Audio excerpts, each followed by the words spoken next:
Ligtas ang may alam. Mahalaga ating natamasa ang lindol na nakapagpabulang sa ating bansa. Kaya't ngayon sa pamatawan din ng World School, nakikita sa ating ang banda. Sa gitna ng sunod-sunod na pagyanig sa bansa, kabilang na ang magnitude 7.4 na lindol sa Davao Oriental noong October 10, nagsagawa ng earthquake simulation si Ginoong Randy Villardo, coordinator ng MDRRMC, bilang paghahanda sa tinatawag na dabiguan. Layunin ng aktibidad na sanayin ang mga mamamayan sa tamang evacuation at disaster response. Ayon kay Ginoong Randy, ang handaan ay hindi dapat natatapos sa drill. Ito'y dapat maging bahagi ng araw-araw.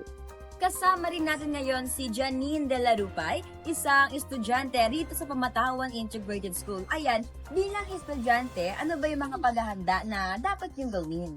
Bilang sa mag-aaral ko, ang una ko pong gagawin ay the cover and hold. And syempre po din po natin makakalimutan ng ating tinawag natin nag-ready po ng first aid kit kung nasakit by accident. Yun lang yun. Batay naman sa talamang pillbox, umabot sa higit 800 lindol kada taon ang naitala sa loob ng bansa at may posibilidad na muling gumalaw ang West Valley Fault na maaring magdulot ng malakas na pagyanig sa Metro Manila.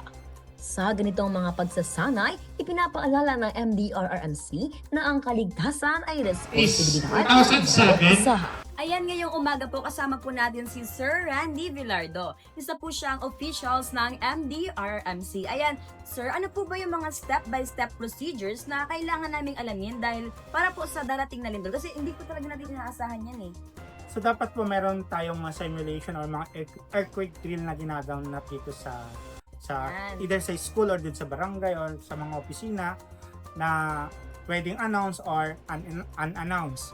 So dapat nakahanda rin po tayo na maghanda rin tayo ng mga gamit tulad po ng go bag. Nandoon po yung mga mahalagang dokumento like birth certificate, marriage contract, at saka yung mga dilata or mga noodles or canned goods na pwede po nating makain pagdating po ng evacuation. So dapat huwag po tayong magpanik at lagi po tayong nakikinig sa balita either po sa radyo, sa TV or sa social media. Ayan, maraming salamat po, Sir. Walang ano man. Mula rito sa Pamatawan Integrated School, ako si Garing Anika na nagkasabing maging handa para sa sakuna.